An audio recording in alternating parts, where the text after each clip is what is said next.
ఘడియవో జన్మగా నే గడుపుతున్నానని ఈ మహిమ నీదేనని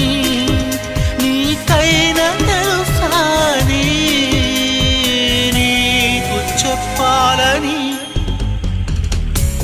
ఒకే ఒక మాట మదిలోన దాగుంది మౌనంగా ఒకే ఒక మాట పెదవో పలేనంత తీయంగా నా పేరు